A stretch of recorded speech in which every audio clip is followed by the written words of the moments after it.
Multi-draft reading number 2, illegal immigration. Illegal immigration affects the economy. How illegal immigration can do negative damage to the economy, by Anonymous.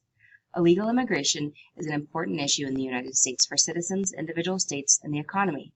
The United States has been issued with a very controversial topic, illegal immigration. Studies have shown that these illegal aliens and their U.S.-born children cost taxpayers in the 10 states about $454 million each year for the provision of essential services like education and healthcare, says FAIR, which is the country's largest immigration reform group with over 2 million members. What this means is that each year taxpayers have to make up that cost, $454 million, in just 10 states for education and healthcare that they still get to use. As a citizen with family members that pay these taxes, I am astonished. Some may argue that they do indeed pay taxes such as sales tax.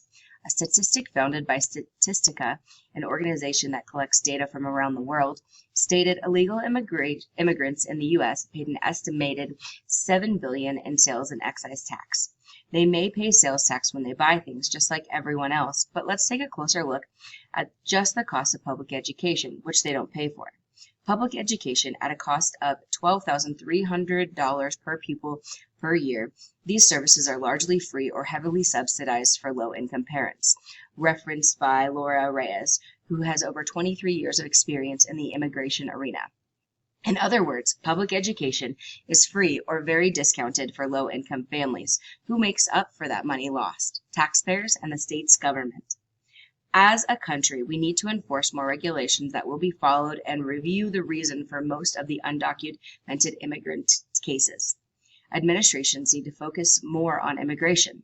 Both Republican and Democratic presidential administrations have quietly permitted the continued presence of people, particularly Mexican immigrants, who manage to enter illegally or overstay visas from the world that is a public radio and daily global news program. This shows that enforcement laws need to be more pushed and harsher since both sides let it slide. The economy is a huge factor in the United States.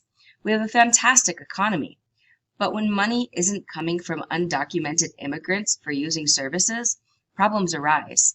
For example, it increases costs to state and local governments and discourages investments by businesses seeking skilled labor force and lower overhead, again says FAIR. Businesses and workforce get affected, which results in an increase of demand for cost toward the state. Both the states and the individuals living inside will be affected. Unauthorized immigrants shouldn't cross the border illegally or stay here illegally, as it affects the individuals living in the country and the economic value our country has. My great-grandparents were immigrants from Mexico. They had to wait a while to come here, almost 7 years. Not once did they ever have a plan to cross the border illegally. They knew what was right. If they had to wait, then why shouldn't others? Anonymous, a great-granddaughter of legal immigrants from Mexico who moved to Nevada and started a family that now has 2 generations.